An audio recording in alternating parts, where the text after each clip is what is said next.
राम दोस्तों। भारत सरकार के राज्यसभा के उपराष्ट्रपति या राज्यसभा के सभापति जगदीप धनखड़ जी सुप्रीम कोर्ट को लेकर के कुछ टिप्पणियां की थी। वो टिप्पणी थी कि भारत के संविधान में या भारत के लोकतंत्र में कभी ऐसा दिन नहीं आया जहां पर न्यायपालिका कार्यपालिका के कामों में हस्तक्षेप करे और अपने आप को सुपर संसद की भूमिका में दिखाए। कोर्ट आजकल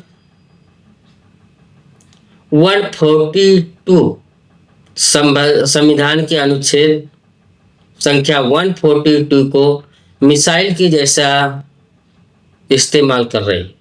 मिसाइल नहीं, उनका कहना था परमाणु मिसाइल के जैसा इस्तेमाल कर रही। वो कार्यपालिका के कामों में अड़ंगा डालती है और संसद के हर फैसले को एक तरह से चुनौती देती है। संसद के फैसले को पलटी करने का हमेशा सोचती रहती है। ये धनखड़ साहब का इतना कहना ही था कि सुप्रीम कोर्ट के बारे में लोगों के अपनी अपनी न्याय देना शुरू करते हैं। ये बयान 3-4 दिन पहले का है और कल से जो ट्विटर पे सुप्रीम कोर्ट की भर पिट रही है ना, इसका कोई जवाब नहीं है। ट्विटर, फेसबुक या यूट्यूब में आप सिर्फ सुप्रीम कोर्ट सर्च कीजिए, कैसे कैसे सुप्रीम कोर्ट अपनी ये हालत बना ली है, इसका अंदाजा सुप्रीम कोर्ट को खुद को नहीं है। आज सुप्रीम कोर्ट पब्लिक की नज़र में एक कोर्ट सचमुच का बन गई है। ट्विटर पे एक्स, जो अभी एक्स है, उस पे ट्रेंड चल रहा था सुप्रीम कोर्टा नाम से। उसमें सुप्रीम कोर्ट के जितने भी दोगलेपन के किया आज तक, वो सब कुछ दिखा रहे थे एक एक यूजर।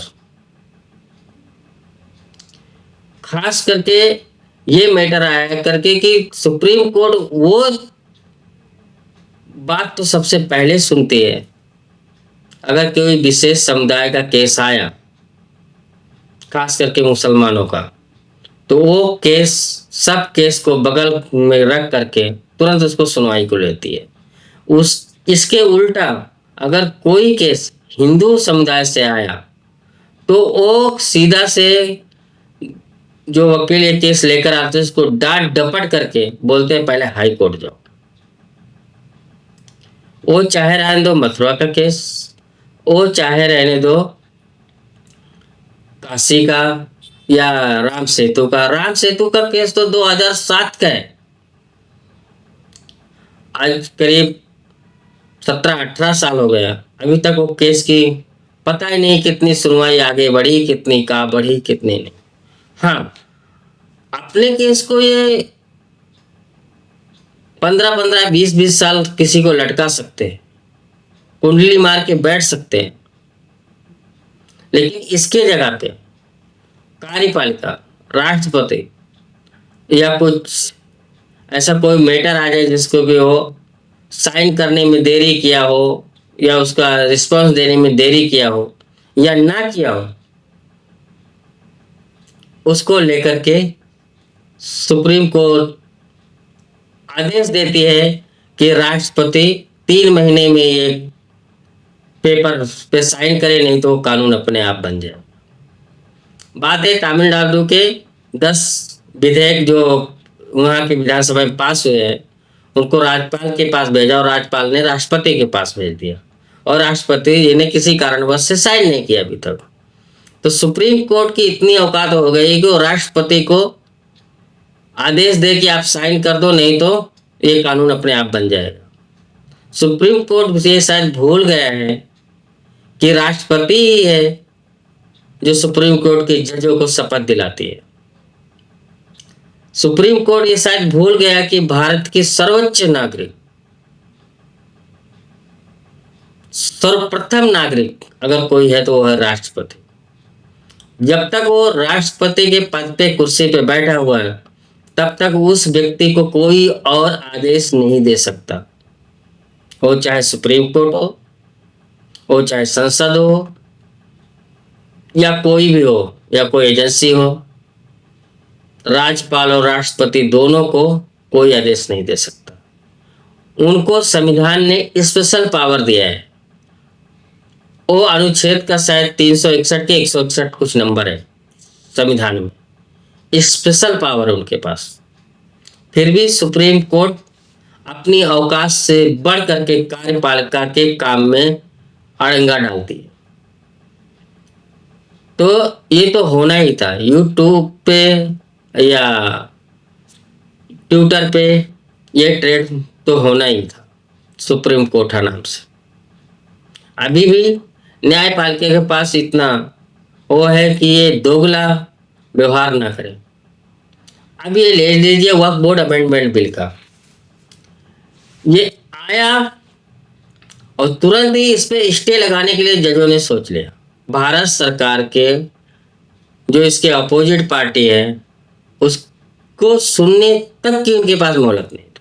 1.5-2 घंटे भी वक्फ बोर्ड अमेंडमेंट बिल पे स्टे लगाने के लिए तैयार, जैसे पहले से सोच के रखे थे कि ये बिल पे तो आज हम स्टे लगाएंगे।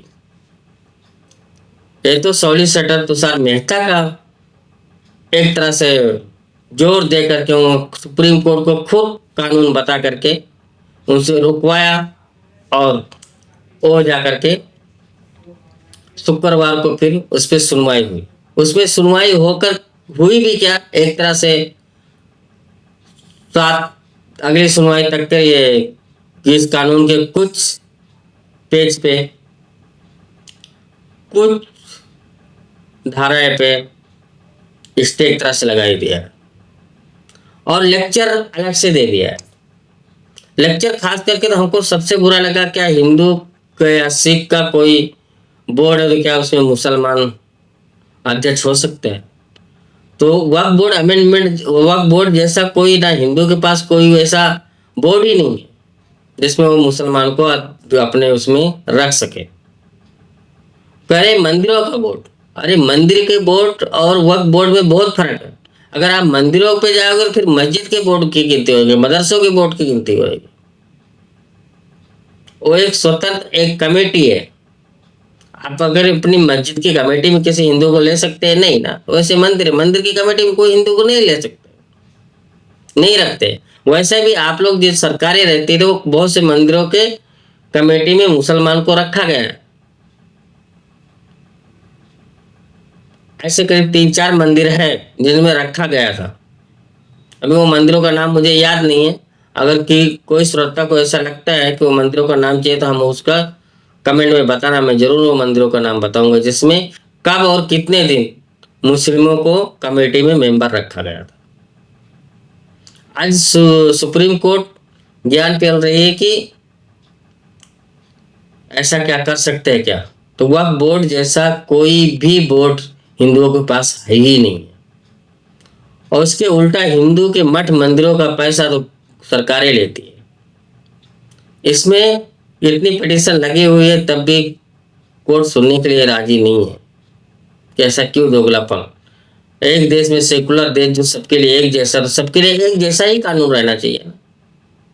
मुसलमानों के लिए स्पेशल कानून, हिंदुओं के लिए अलग कानून, क्यों एक जैसा ही कानून रखो, सबको एक नज़र से देखो।